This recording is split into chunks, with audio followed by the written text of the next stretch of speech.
Hello again, everyone. My name is Juliette Amidi. I'm from Lebanon. I hold a master's degree in natural resource management and conservation. I'm currently a researcher at the American University of Beirut, and I'm an active member of the Focolare movement. I am here today not only for my love of nature and the environment, but also because I believe that there is a way we can make our planet a better place for us and for future generations. Hello again, my name is Fabrice Sangwa. I'm from the Democratic Republic of Congo, located in the center of Africa. I have a bachelor degree in electronics and network system. Currently, I am a technical manager in a small company where we sell and install solar photovoltaic system. I am also a member of the Focolare movement in my country, and I am here not just as a climate activist, but also as a spokesperson of my community, which is Africa.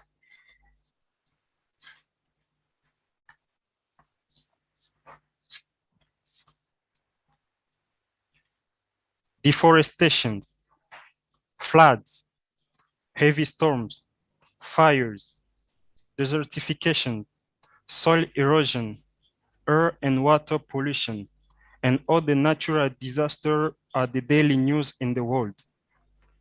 We see heartbreaking image of people who have lost their lives, houses, and family. And the most affected are people in need from the south part of the world. Sometimes it is hard to believe that things can change, and especially that our political leader will take actions about climate change. Much is to say about COP26, the United Nations Climate Change Conference. But do we really understand what is it and why is it so important? We want political leaders to take action. We want political leaders to take action. But do we really understand that we also have an important role to make things work? Through our courageous effort to be protagonists of the world's transformations, we can create network with people, organizations, and institutions which can contribute to leave a better living place for the present and future generations and try to reach net zero emission. So this webinar is a call for us to keep a sense of hope and to put environmental and people's efforts at the center of climate and global arena.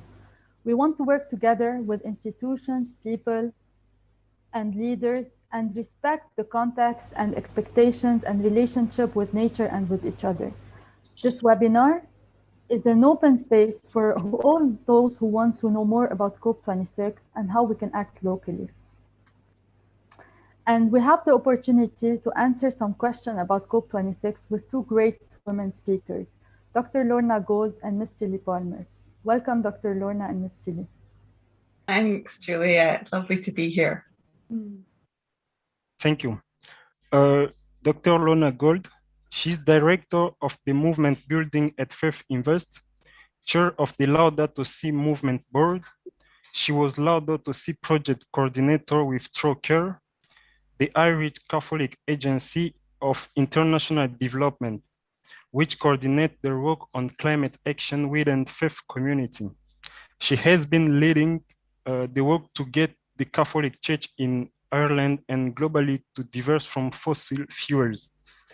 She has experience in organizational and development, diversity team building, research, and media.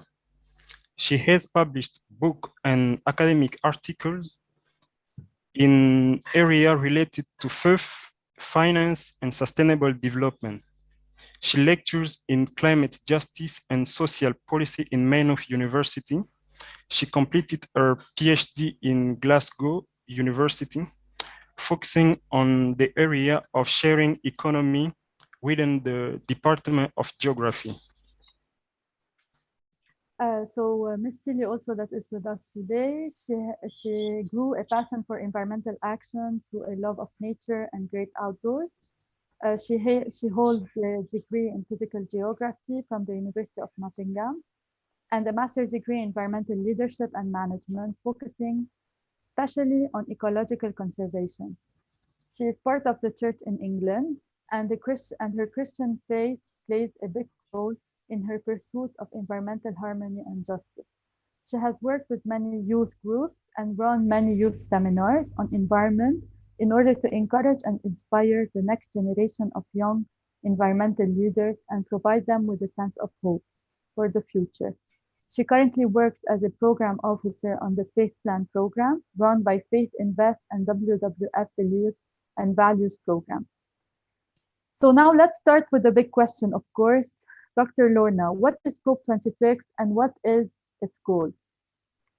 Thanks, Juliet, and thanks, Fabrice. It is such a joy to be here with everybody this afternoon. I'm based in Ireland, but originally I am from Glasgow. So all my friends in Glasgow and family are all getting ready for the big event, COP26. It starts tomorrow in Glasgow. So what is COP26? It's, as you've already said, Fabrice, COP26 is the main international negotiation that was set up 26 years ago to tackle climate change.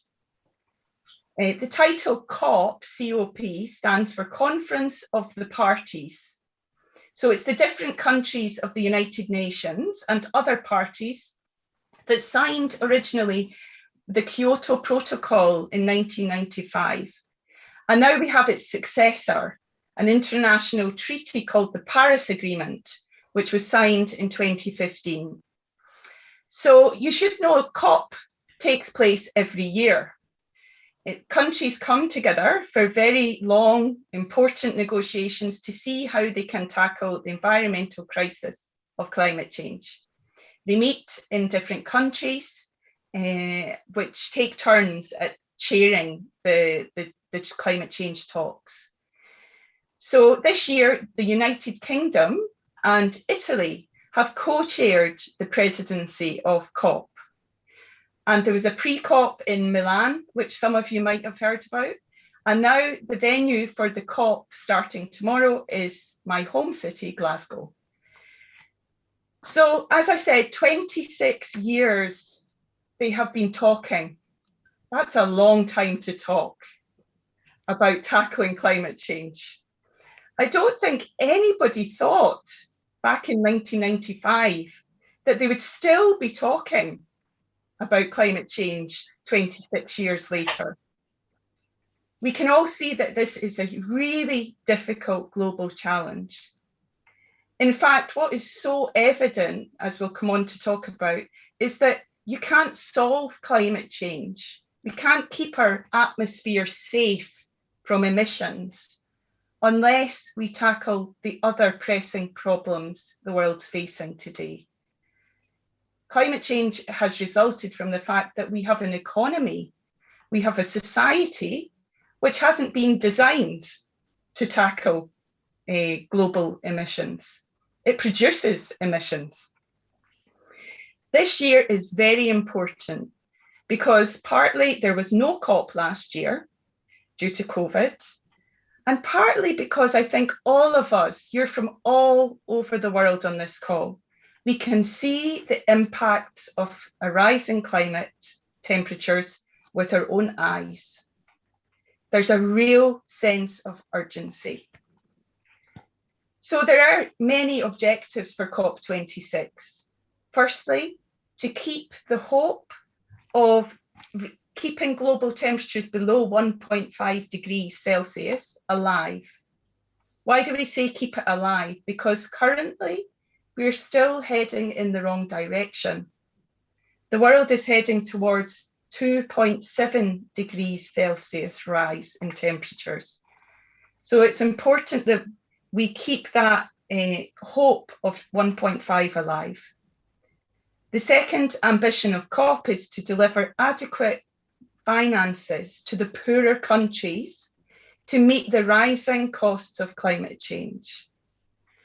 Thirdly, they need to agree a set of quite technical rules on how to implement the Paris Agreement. And then finally, they're going to agree an important rule on keeping methane emissions low. Methane is a very powerful greenhouse gas, like carbon dioxide. And it mainly comes from agriculture. And COP is very important for also addressing that. So all the negotiators, 30,000 people from every country are officially signed up and arriving in Glasgow as we speak.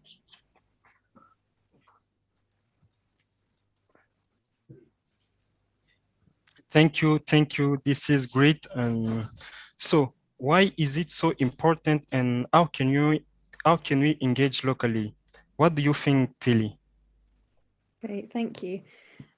Yes, I mean, I completely echo what Lorna said about being here. It's wonderful to have an opportunity to engage with you all. And I think we're all on this call because we care. And this kind of conversation is so important. So I'm really glad you're all here and willing to contribute. And so I'll explain a little bit about why this COP in particular is so important. And as Lorna said, this didn't happen last year.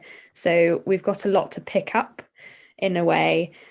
And there's an overwhelming sense this year that the discussions and the meetings between all the powerful leaders and groups, so the UN, the governmental bodies, large global institutions, those decisions will not actually provide enough practical guidance that the world so urgently needs at the moment to sort of change the course we're on. Lorna said we're heading for a 2.7 rise, and we really need to keep that much lower. So this COP is important because wider civil society, the likes of you, the likes of me, we're going to need to contribute and help support this global movement in order to maintain a sense of that hope that this isn't all lost, that we can actually make a difference. And the COP is great because it does put environmental matters at the centre of the stage. So lots of people think that the environment hasn't got the attention it deserves over the last couple of years. And in some ways, I do tend to agree. But I also think that it's not the time to dwell on that fact. I think, especially as potentially people of faith, we've got a real opportunity to be thankful for what we can do over the next 2 weeks, for the chances we have to engage, to work, to research, and to provide our opinions and our voices. And that power can eventually lead to a shift and large-scale change. And I also think that this COP in particular is important because it's giving ordinary people, I don't see myself as special in any way. So I'm an ordinary person, but I would say myself and the likes of you, we've got some extraordinary things to say. We've got extraordinary ideas, extraordinary experience, and this COP in the next 2 weeks provides a great space for us to really speak up and voice that. It will be a great tool for raising ambition within our local communities, within wider communities. And it's going to test our resilience. It's going to test the resilience of those who are trying to make on the ground change and trying to impose and reach these targets. But I don't think that it's a time to be completely miserable and fearful of what's going to come out of the next 2 weeks. But there are so many ways to engage in the exciting things that are happening. And one tip I would say is just keep up with the news.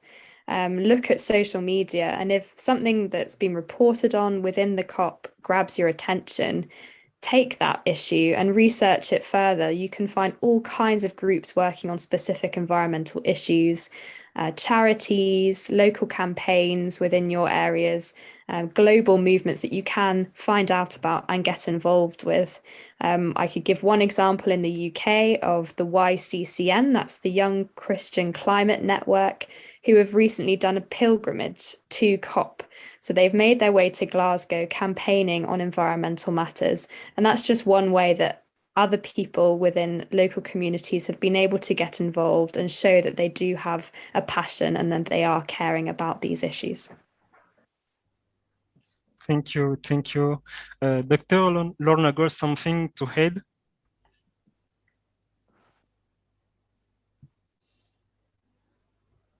You're on mute, Lorna. Oh. You can't unmute yourself. Your microphone. Okay, sorry, another technical problem. Okay. So Tillie, you outlined a number of different things that people can do on a very practical level. If we get practical about this, what I'd suggest, because COP starts tomorrow, it doesn't start in 2 weeks' time. So 3 things, easy to remember: pray, petition, and plan.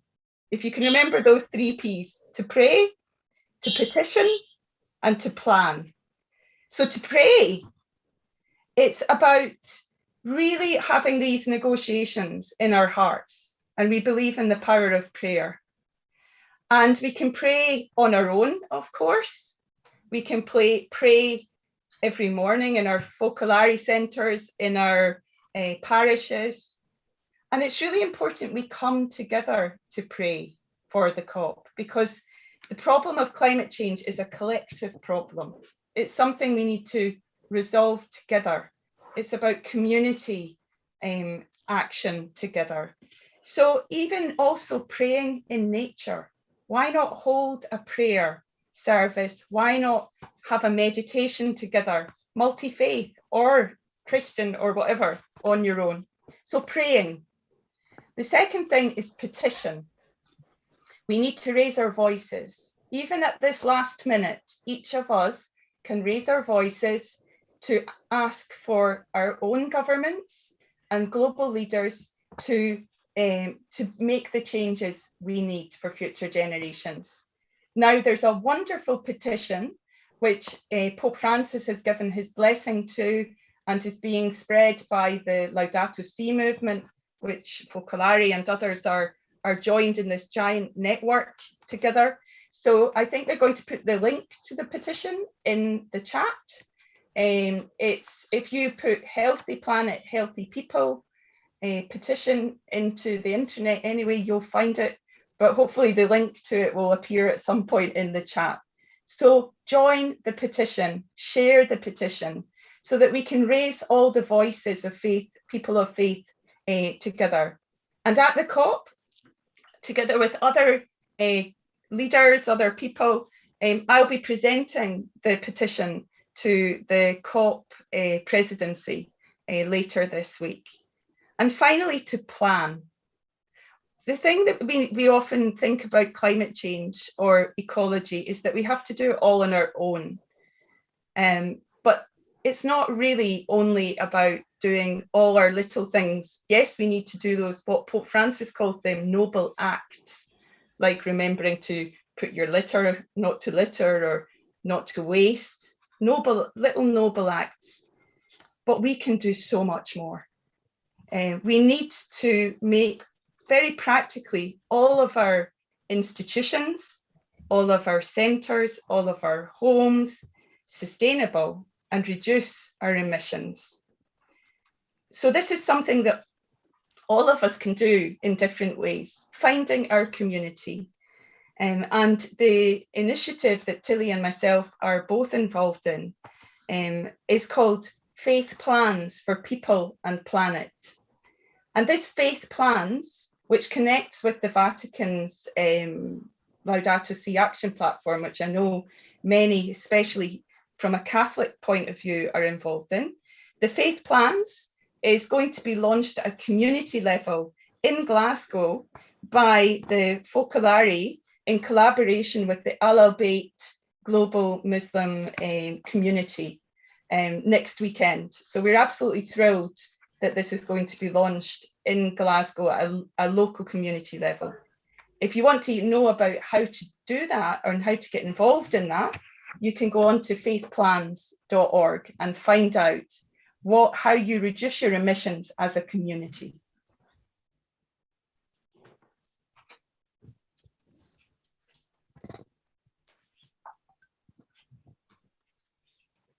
Okay. Thank you. Juliet, another question?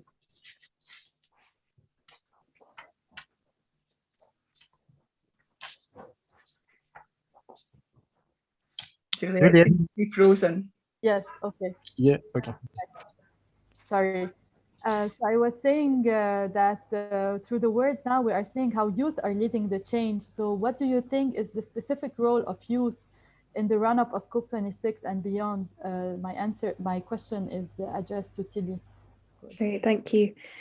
Yes, so I'm going to start with saying that I'm a dreamer, a big dreamer, and I think a lot of us who are younger are big dreamers, and we have big ambitions for the future. And I'm a firm believer that dreams and ideas, they can come true, they can become a reality. And so I dream of a world where there are global temperatures that are stable, that wildlife is flourishing, and nature, we live in harmony with that. There's no poverty, there's no hunger, none of these environmental challenges exist. And I don't think that's an unrealistic vision. I really don't. We were there before, why can't we be there again? And I think that young people like you and I, we don't often get the chance to speak up for what we believe. I find that our voices are often drowned out by media, policy, and high-level governance. But this COP gives us a chance to really share our stories and fight for that change that we need. And the world is going to be watching and listening to us. So let's take advantage of that. Let's not be silent, and let's not just sit and listen, but actively partake in these conversations. And as Lorna said, we don't need to wait for COP to finish before we can begin to make a difference. We can begin right now by sharing some of the stories within our own networks and our own communities, to gather groups, to attend different COP events online. And one of the best gifts I think we have as young people is our ability to engage well with social media. And this is a great way to share those important stories. There are so many environmental organizations and charities out there that have been working in this field for a long time. They've got experience and knowledge to share themselves. And we can help that by spreading social media effectively. And so a really good place to start, I think, would be looking at the Earthshot Prize. So if you don't know what this is, it's a very recent thing where some groups who have been doing environmental initiatives around the world have been recognized for their work and have won their prizes. And so only last week, these 5 winners of the Earthshot Prize were announced in an awards ceremony here in London. And these are just 5 people of thousands of individuals and groups that are already making a difference on the ground. And among some of the nominees for the finalists, there were some young people doing some amazing work. So I suggest going and looking at the website. We can share the links, get hold of their stories and share those on your social media platforms if you have access to them, and they will then inspire and encourage other young people within our networks and communities to get involved, to start thinking big, and to pick up this kind of work.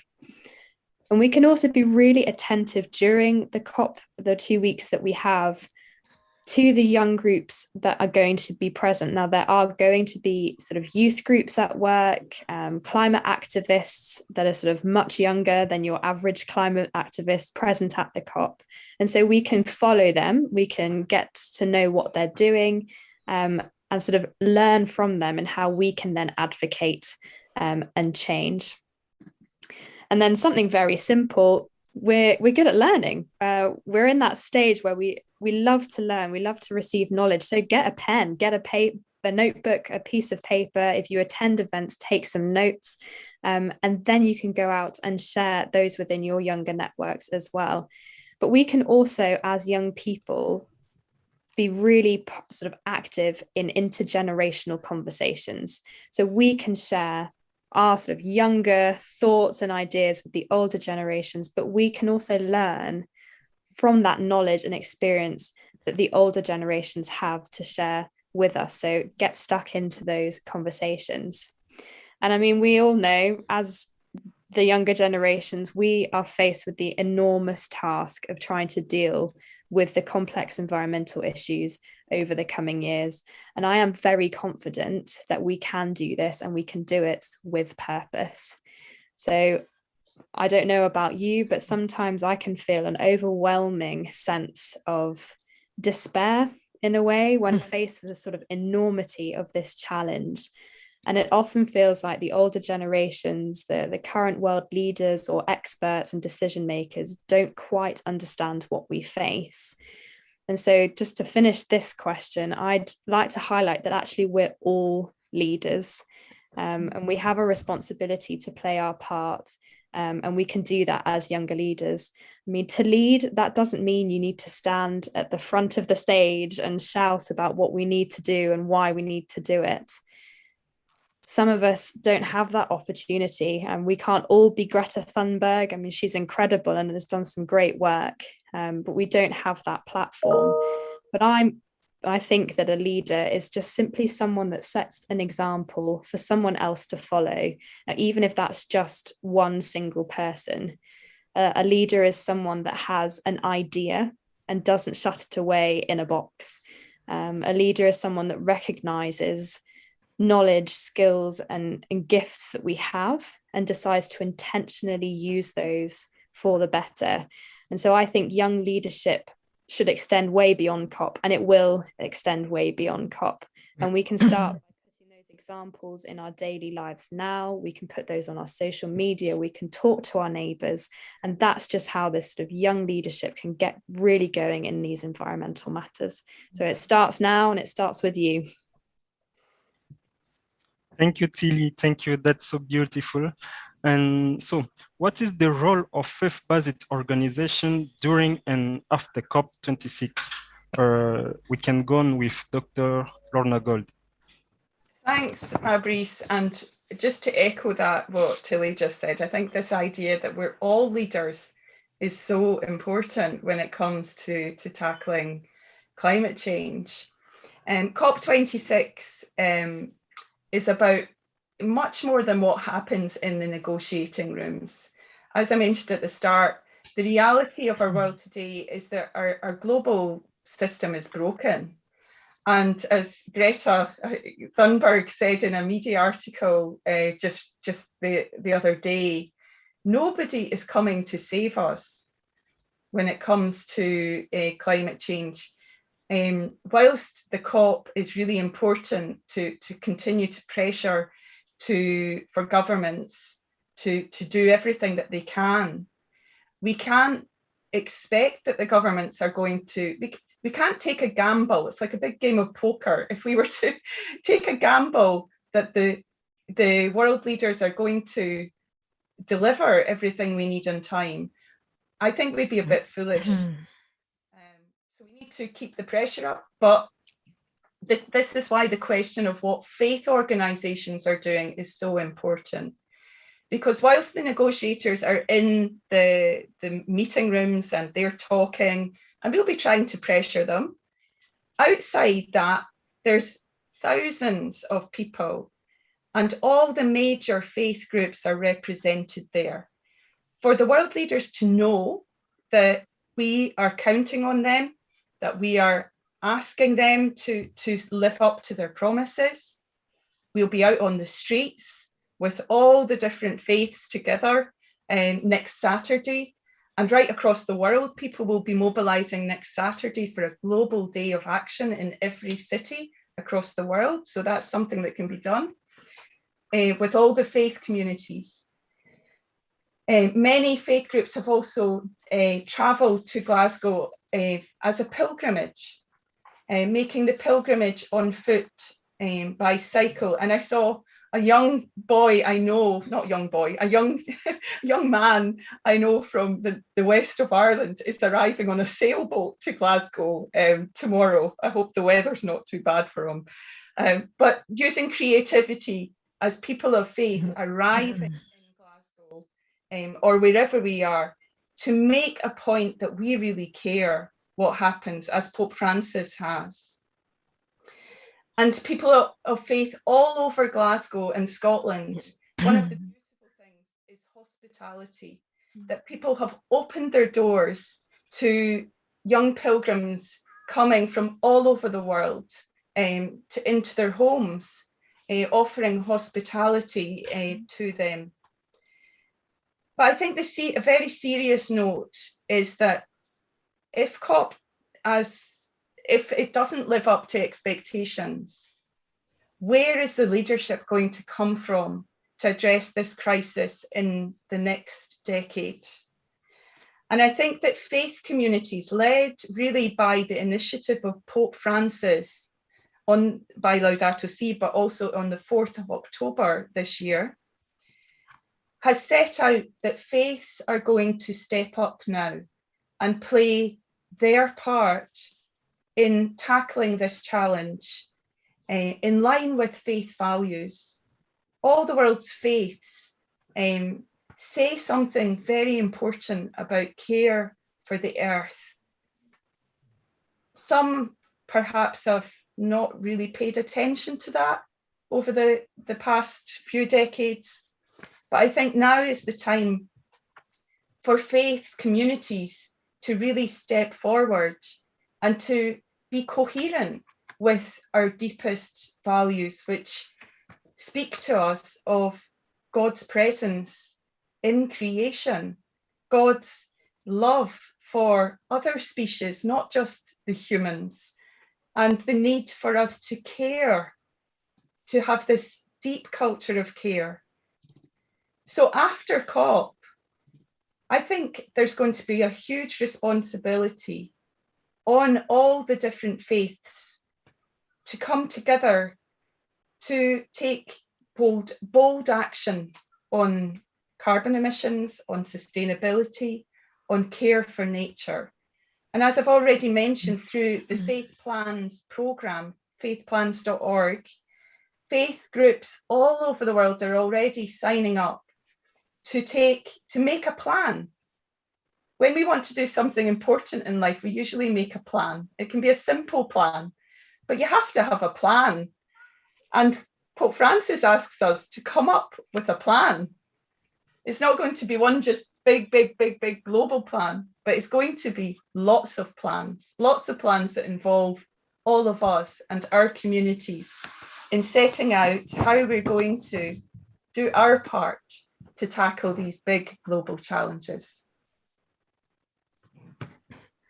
Thank you so much, Dr. Lorna. Thank you also, Ms. Tillie, for being with us and for sharing your insights with us today. Dr. Lorna, we learned that you'll be at COP26, so we wish you the best of luck and we'll support you from distance. So to wrap up our talk today, after 26 years, there's a great urgency to find concrete and feasible solutions to our climate crisis. Acting locally while thinking globally, we can answer many small problems we are encountering. As our speaker said it well and expressed it very well, hope for a better planet and for a better tomorrow, hope in working hand in hand and starting with small changes can have a great impact on our actions. We trust that the output of today's webinar has helped us in anchoring our faith that together we can make a change. Don't forget to follow us on our social media. And thank you again for being with us today. Goodbye. Bye. Bye.